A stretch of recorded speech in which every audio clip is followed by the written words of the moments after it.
ఫిబ్రవరి 27వ తేదీన వైఎస్ఆర్సీపీ భవిష్యత్తు తేలబోతోందా? ఫిబ్రవరి 27వ తేదీ జగన్మోహన్ రెడ్డికి డెడ్లైనా అంటే అవుననే సమాధానం ఇస్తున్నారు కొంతమంది రాజకీయ విశ్లేషకులు. ఇక ఇదే అంశానికి సంబంధించి మనతో మాట్లాడేందుకు ప్రముఖ రాజకీయ విశ్లేషకులు అంకమరావు గారు మనతో ఉన్నారు. ఆయనతో మాట్లాడదాం. సార్ నమస్తే అండి. నమస్తే అండి. సార్ 27వ తేదీన ఆంధ్రప్రదేశ్లో రాజ్యసభ ఎన్నికలు జరగబోతున్నాయి. అదే రోజున ఫలితాలు కూడా రాబోతున్నాయి. ఒక్కొక్క రాజ్యసభ స్థానానికి 58 మంది ఎమ్మెల్యేల సపోర్ట్ అయితే కావాలి. వైఎస్ఆర్సీపీ 3 రాజ్యసభ స్థానాల మీద కన్నేసింది. కానీ అనూహ్యంగా టీడీపీ కూడా ఒకరిని నిలబెట్టబోతోంది. ఒకవేళ టీడీపీ కనుక నిలబెడితే 3 స్థానాలు వైసీపీకి వచ్చే అవకాశం ఉందా? ఆ రోజు అసలు వైఎస్ఆర్సీపీ భవిష్యత్ ఏంటనేది తేలబోతోందా? ఆ రోజే జగన్మోహన్ రెడ్డికి డెడ్లైనా అంటే ఏం చెప్తారు సార్? కృష్ణ గారు, ఒక్కొక్క రాజ్యసభ సభ్యుడికి నాకు తెలిసినంత వరకు 44 మంది సభ్యులు ఉంటే సరిపోతారండి. అంటే 3 స్థానాలు 175/3 లెక్కేయండి. అది లెక్క రాదు ఎప్పుడు. వీళ్ళు గెలవటానికి 44 మంది సరిపోతే ఒక్కోళ్ళకి 44 కాడికి 132 మంది, 44 కాడికి 132 మంది, మిగిలిన 43 మంది. వాళ్ళు ఎటేసిన ఉపయోగం లేదుగా. 44 మంది కనుక ముగ్గురు ఒక్కొక్కరికి 44 మంది ఓట్లు వేస్తే 43 వేసిన వ్యక్తి ఓడిపోతారు కదా.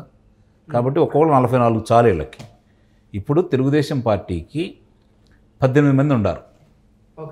తెలుగుదేశం పార్టీకి 18 మంది ఉన్నారు. వీళ్ళు 23 మంది. ఒక వ్యక్తికి అనర్హత వేడుపడిపోయింది, గంటా శ్రీనివాసరావు గారికి.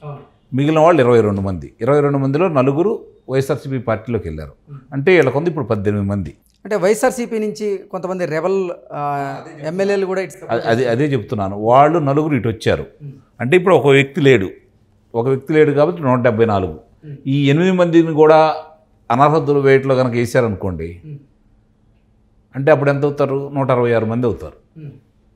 166 మందిలో 43 మంది కాడికి వేసుకున్నా కూడా 129 మంది.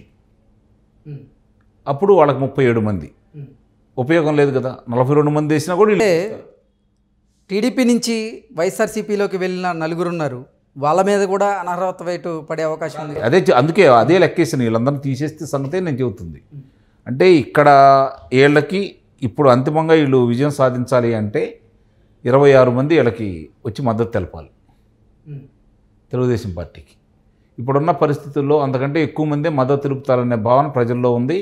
పార్టీలు కూడా నమ్మకంగా ఉంది. అందుకనే ఎన్నికల్లో పోటీకి వీళ్ళు సంసిద్ధులు అవుతున్నారు. లేకపోతే 18 మందితో పోటీకి వెళ్ళాల్సిన అవసరం అయితే వీళ్ళకి లేదు కదా.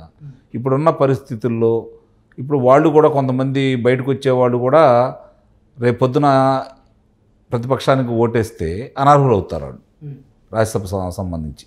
ఎటు సమయం అయిపోయింది కాబట్టి ఇది అయిపోయే తల్లికి నోటిఫికేషన్ కూడా వస్తుంది. మార్చి మొదటి వారంలో నోటిఫికేషన్ కూడా వస్తుంది. కాబట్టి వాళ్ళకి వచ్చిన నష్టం ఏం లేదు. దానికి మళ్ళీ అనర్హత వేటు వేయాలంటే కొన్ని సమయం పట్టింది. ఈలోపు పుణ్యకాలం కడితే పూర్తి అయిపోయింది. జగన్మోహన్ రెడ్డి వైఖరేమో కొంచెం భిన్నంగా ఉంది. సిట్టింగ్ ఎమ్మెల్యేలకి ఈసారి చాలామందికి మొండి చేయి చూపించబోతున్నారు. ఈ నేపథ్యంలో అసలు సిట్టింగ్ ఎమ్మెల్యేలు రానున్న రాజ్యసభ ఎన్నికల్లో జగన్మోహన్ రెడ్డికి సహకరించే పరిస్థితి ఉందా అసలు అంటే ఏం చెప్తారు? లేదు, అందుట్లో ఎలాంటి సందేహం కూడా లేదు. మరి అలాంటి వాళ్ళు ఏంటంటే మళ్ళీ మేము ఈ స్థానాల్లో పోటీ చేస్తామని చెప్పని మీరు ప్రకటించండి, మేము మీకు ఓట్లేస్తామని చెప్పని అంటారు వైఎస్ఆర్సీపీ పార్టీ వాళ్ళని. అందుకు అనుగుణంగానే వైసీపీ కూడా ఈ మధ్యకాలంలో ఒక కొత్త వార్తను తెర మీదకి తీసుకొచ్చింది. అదేంటంటే ఇప్పుడు ఆల్రెడీ సిట్టింగుల్ని సమన్వయకర్తలుగా మార్చారు కొన్ని స్థానాల్లో.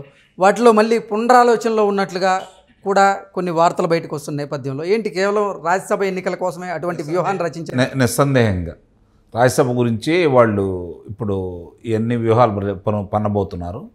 వీళ్ళు కూడా అంత తెలివి తక్కువ వాళ్ళు ఏం కాదు. వాళ్ళకు కూడా తెలుసు కాబట్టి ఎంతమందిని ఏ విధంగా మళ్ళీ రేపు తిరిగి పోటీ చేసే అవకాశం కల చేస్తాడో వాళ్ళకి తెలుసు. ఒక నిర్ణయానికి వాళ్ళు కూడా వచ్చున్నారు కాబట్టి వాళ్ళు ఎలాంటి ఆందోళన లేకుండానే ఈ పార్టీకి వ్యతిరేకంగా ఓట్లు వేస్తారని అయితే నేనైతే భావిస్తున్నాను. ఇది బాబు గారి చతురతకి ఇప్పుడు ఇది నిలవబోతుంది. అంటే గతంలో జరిగిన ఎమ్మెల్సీ లాగే ఇది కూడా క్రాస్ ఓటింగ్ జరిగే అవకాశం ఉందంటారా? నిస్సందేహంగా జరిగింది, అనుమానమే లేదు. ఈ తర్వాత తెలుగుదేశం పార్టీ అభ్యర్థి విజయం సాధిస్తాడు.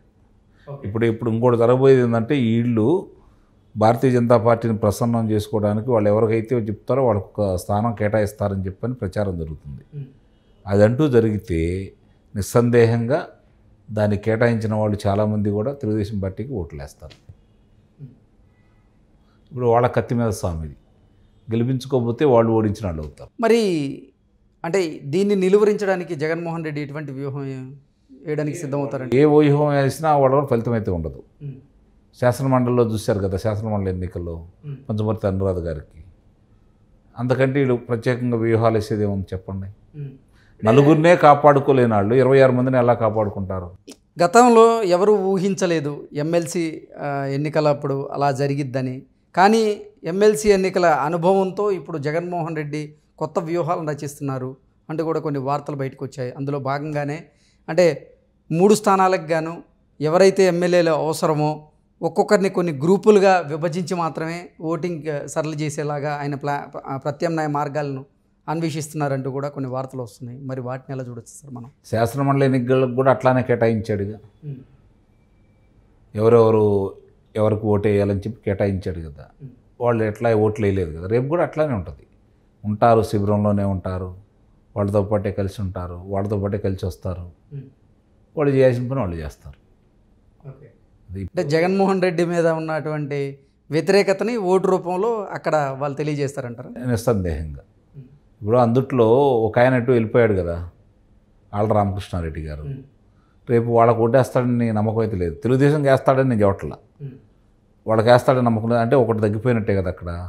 కొల్లను పార్థసారథి గారు, వీళ్ళు ఎవరైతే ప్రకటించారో ఇంకొక 7 మంది ఎమ్మెల్యేలు ఉన్నారు. ఈరోజు బాలినేని శ్రీనివాసరెడ్డి పార్టీకి గుడ్ బై చెప్పబోతున్నారంటూ కొన్ని వార్తలు వస్తున్నాయి. అంటే వీళ్ళంతా ఎట్లా ఉంటారనే తర్వాత విషయం. కరుడు కట్టిన వాళ్ళు కదా వీళ్ళు, అంత తొందరగా తెలుగుదేశం పార్టీకి ఓటేస్తారని అయితే నేనైతే భావించట్లేదు. కానీ మిగిలిన వాళ్ళు ఇప్పుడు ఒక 7 అయితే కనపడుతున్నారు వాళ్ళకి. మిగిలిన వాళ్ళందరినీ రాబట్టుకోవడంలో చంద్రబాబు నాయుడు గారి చాణక్యం, మరి లోకేష్ బాబు గారు దాని మీద దృష్టి పెట్టారని తెలుస్తూ ఉంది.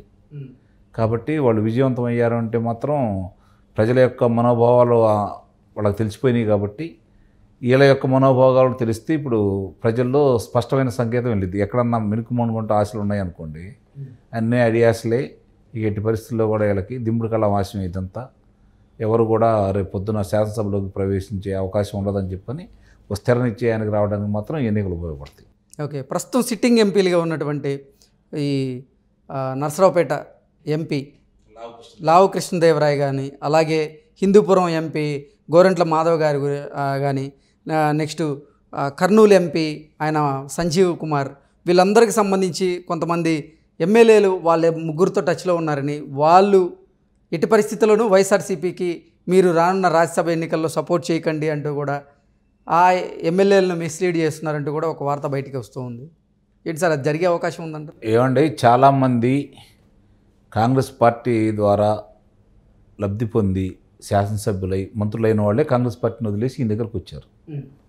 వీళ్ళని వదిలేసి పక్క వెళ్ళటానికి వాళ్ళకి ఇంక వేరే ఆలోచన ఎందుకు ఉంటుంది? రాజకీయ లబ్ధి ఆ రోజు ప్రజలు వీళ్ళకి వెళ్ళి ఉండాలనే ఉద్దేశంతో వచ్చారు. ఇప్పుడు ప్రజలు లేరంటే వదిలిపెట్టి వెళ్ళిపోతారు. దాని గురించి ఎక్కువ తర్కం కూడా అక్కర్లేదు. ఎందుకంటే అటు పెట్టమకు అట్టున్నారు పెట్టమన్నారు. అక్కడ వాళ్ళను కాదని గెలిపించి ఏ సింబల్ మీద అయితే గెలిచారో దాన్ని వదిలేసి యువతలకు వచ్చి చేరినప్పుడు రేపొద్దున కూడా ఎట్లానే వెళ్ళిపోతారు వీళ్ళు. ఓకే, ఒకవేళ సార్ 3 రాజ్యసభ స్థానాలు కనుక వైసీపీ గెలుచుకుంటే అంటే ఇక ఎమ్మెల్యేలు కూడా జగన్మోహన్ రెడ్డి వెంటే నడుస్తున్నారని మనం భావించవచ్చు. మంచిదే, అది కూడా ఇంకా చాలా ఉపయోగం కూడా తెలుగుదేశం పార్టీకి. వాళ్ళందరూ వచ్చి ఈ పార్టీలో చేరి పోటీ చేయకుండా ఉంటారు కదా, ఆ వ్యతిరేకతను కూడా తప్పుకోవచ్చు. ఏది జరిగినా తెలుగుదేశం పార్టీ మేలే, ఇక్కడ ఆంధ్ర రాష్ట్ర ప్రజలకు కూడా మేలే జరిగింది. సో వైఎస్ఆర్సీపీ భౌతవ్యం ఏంటనేది ఫిబ్రవరి 27వ తేదీ చేసింది. పోయిన 2023 ఫిబ్రవరిలో తెలిసిపోయింది. ఈ ఫిబ్రవరి దాకా ఆడాల్సిన పని లేదు. సంవత్సరం క్రితమే తీర్పిచ్చారు ప్రజలు. Okay, okay sir, thank you so much.